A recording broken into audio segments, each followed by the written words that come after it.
Salutations and welcome to the Rant Squad. I am the Water Dog. This is I'm Jordan. And this is Bernard. And welcome to the Water Dog Man Cave. We're out here in Beaumont, Texas. Out here in the wilderness. Yes.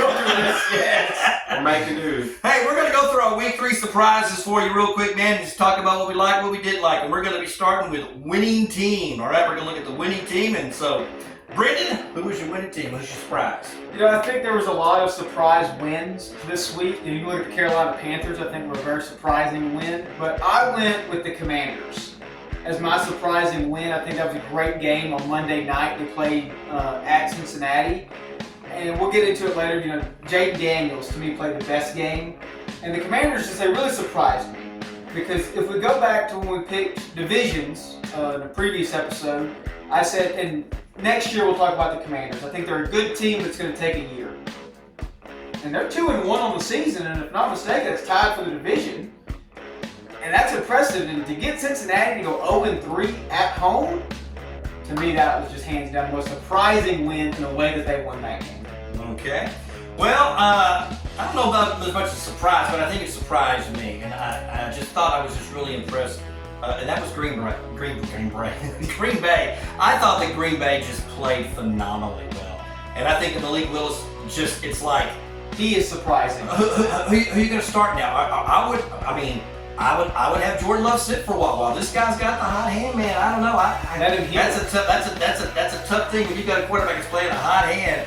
And I can't do it. It was one game, but it was against Tennessee. You know, he had a little extra motivation because they did draft him and basically gave up on him. yeah. I think you have a safety blanket. If you need Love to sit an extra week, you're comfortable. I would agree with that. I agree with that. You're comfortable. So that's what I'm saying. I don't know. That's what I'm saying. I would just continue to ride him a little bit. I don't see there's no reason to rush. Yes. But when he's back, he is the star. I mean, there's no doubt about it. I don't think there's any doubt competition. about that. But I'm still saying that is pretty good. Yeah. So if you can come in and you can actually, how good is that coach? He is. But you know what it reminds me of? It reminds me of the year after Philly won the Super Bowl and Wentz was kind of slow back from his torn ACL, and they just rode Nick Foles for the first 3 weeks. You know, you go 2-1, let him take his time. All right, Clint, who you got? I got to go with the Rams. The Rams, man, I did not give them a shadow of a doubt. I feel like that's another game. If we would have all picked that one, we'd have been on the Niners because I understand they have a great coach. The Rams really do. The 49ers did what they want until the fourth quarter on offense. I mean, they were all over the field. Everything had to go right. Yes. Special teams, everything. Everything had to go right, and Matthew Stafford was just another masterful game. He limited the negative plays, was able to do the fourth quarter comeback because they were down 24-14, ended up coming back and went 27-24. The defense stepped up when they needed to. I was just genuinely shocked, and I enjoyed it. Actually, that was my favorite game of the day to watch. Just in the afternoon, it just really impressed how Sean McVay was able to gather his team and get a win when they really needed it. And I mean, there's an argument to be made, maybe steered that ship back to focusing on this season, because I know me and all other team comments and videos I see, they talk about the Rams need to trade Matthew Stafford. They need to send him off because this season's lost. But no, this I was very impressed. They got some good young players on that team. So Yes. and once again, I picked them to win the division. And you know, and we always say, we talk about these first 2 weeks. The first 2 weeks, you never really know what to expect the first few weeks. But you know, the Rams had a get-right game, and Baltimore had a get-right game. And so we're going to see some of these powerhouse teams and just see but to beat the Niners. I think that's the big thing about this game over the past 3 to 4 seasons now, has been the must-watch game. Because I think a lot more in college football, rivalries are on upset alert. But this, to me, feels like a college rivalry almost. Because there's no team that would have done that except the Rams. Because they just, for some reason, them and the 49ers play like that every year. All right, let's go to losing team. Brendan, surprise losing team. To me, the surprising losing team was the New Orleans Saints. And my only reasoning for this is watching the game. It is almost as if Philly tried to give them the win so many times. From fourth down, not converting, fumbles, interceptions, everything. And until literally, I think halfway through the fourth quarter, Philly just took that game over. But other than that, they were trying to go 1-2 on the season. The And so to me, that was just surprising. Like the Saints could mess that up. Block, kick, punts, interceptions, the fourth down stops, everything. How do you lose that game? A testament to Vic Fangio after the fire that was letting Kirk Cousins go down with a minute and no timeouts. Yeah. Really getting his guy together and stopping what was the hottest They offense. stopped that offense, but I just think. And stop the fourth quarter drive. Yeah, that's because what Philly's offense, they tried to give that game away. And so I just can't believe the Saints lost that game with all that going their way. Okay, well, mine's the Atlanta Falcons, and I just don't see how you lose this game simply because I'll go back to this. I think sometimes coordinators are too smart for themselves, and I've always hated, and I'll tell Leonard this, my brother, all the time. I hate that pass out wide to the wide receiver. Because at best, it's a 3 to 5 yard run, and at worst, you're always losing yardage, or the big pick six. It's just a horrible play, but yet teams run that. And then in the fourth quarter, they ran that play like, in that last drive, they ran that play 3 times, lost yardage, and then when they needed a yard, they still run out wide. Has anybody figured out the Kansas City Saints?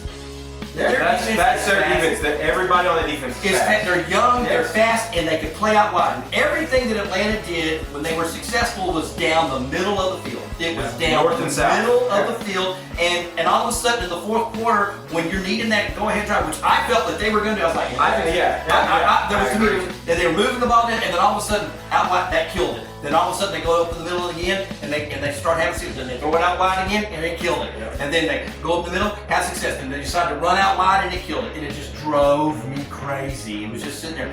And that's, and Zach Robinson, okay, is my new Kellen Moore. Because you have got to know what's going on, okay? You've just got to know what's going on. So that was my surprise loss. Absolutely.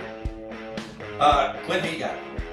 I got the Tampa Bay Buccaneers losing. I think it was 26-7 or 27-6 to the Denver Broncos.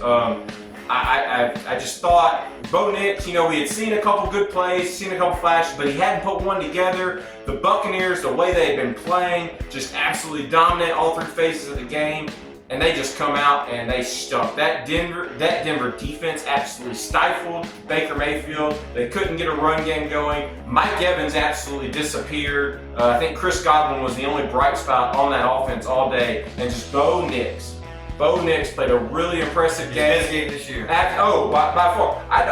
Before Jaden Daniels, I think it was the best game by a rookie quarterback. Before Daniels on Monday night. He ran. That was the thing too. He was scrambling to pass, but when it was open, he took the running lanes. He made sure to slide. He didn't get himself injured. Just really nice to see Sean Payton kind of right that ship after 2 weeks. All righty, we're going to move on now to best performance by a player. Best performance by a player, Mr. Brendan, who you got? I've already said earlier, it's Jake Daniels. I just think that game on Monday night was incredible. 21 for 23, 254 passing and 2 touchdowns, and was the leading rusher with 12 carries, 39 yards, and a touchdown. 2 touchdowns with 2 incompletions. That's crazy against Cincinnati on the road for a rookie quarterback. That was just an impressive performance. Absolutely. And he had 2 touchdowns stopped at the 1 passing touchdown, so it could have even been a bigger night. Oh, yeah. Well, mine is, I'm going with a veteran quarterback, Andy Dalton. Andy Dalton came in, and after all the criticism and stuff like that the head coach took for, taking, Bryce Young out of there, Andy Dalton goes in there, and they just lighted up 3 touchdown passes for Andy Dalton, and it just looked like a whole new team and a whole new energy.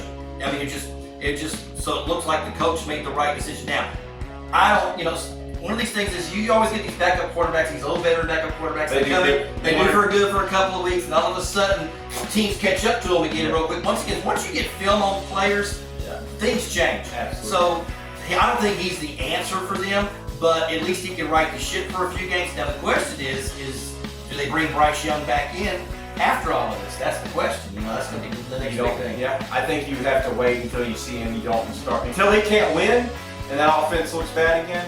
Yeah, but fun fact, Andy Dalton before Joe Burrow on Monday night was the first 300-yard, 3 TD quarterback of the year so far before Joe Burrow on Monday night. But you got Clint. So I kind of went a little off the beaten path. He wasn't the #1 fantasy player at his position, but he had a couple of really bad weeks in 1 and 2, some really bad mental errors and drops. It was Amari Cooper.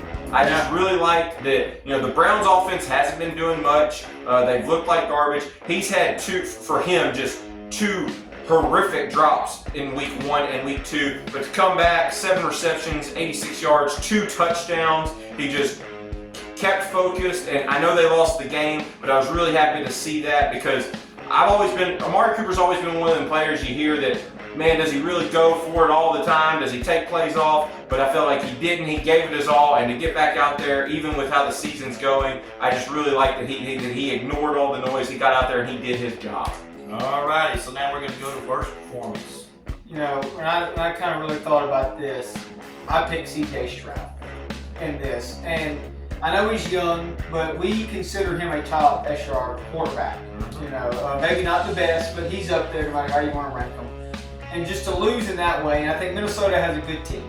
I think they really do. Sam Darnold is on fire right now.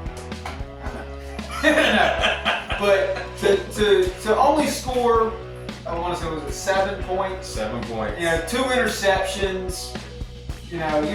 When you don't have a run game, I think he has to become kind of that dual threat. Not all the time, but he has to be able to run the ball a little bit to help that team. And so that was my most disappointing. I really thought he could take that game over in a way. Mine's Deshaun Watson, and it's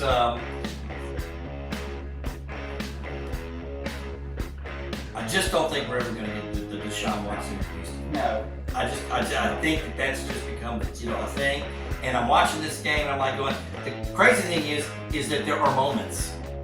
Flashes. Yeah. And I agree. And then you see it, and then there's like there's like 10 plays that are like, yes. And then there's 10 other plays that are like going, or he'll make that good movement in the pocket and get out and you're like, oh my God, it's like the playoff game when he spun out of the double tackle, but then he just makes an interception or a terrible errant throw, and it's just that if they can get him right, he's still got enough talent to run an offense and be competent, especially under that quarterback. That coach.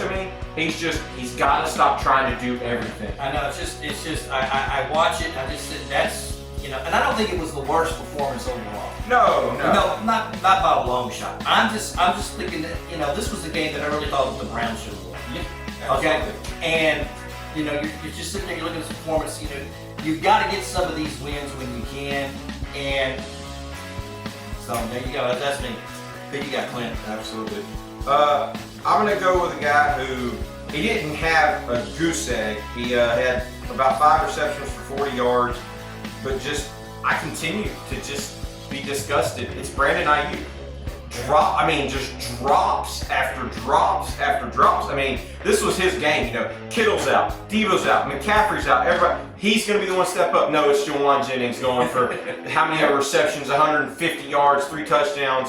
And they needed Ayuk at the end of that game. Like I talked about it. The Rams defense absolutely stifled the 49ers offense. They stopped them when they needed to. You needed your $130 million receiver to go out there and catch a freaking ball, and he couldn't do it. And it's just, if I'm the 49ers, I'm just, man, where did this guy go? To pay the wrong guy. I think it's because Debo shows up. You look at the guys that cause the most offseason problems, which is always wide receivers. Jamar Chase in Cincinnati, what are they? 0-3? Okay, C.D. Lamb and Dallas, what are they? 1 and 2. And then now you're going to go to, we're looking at San Francisco.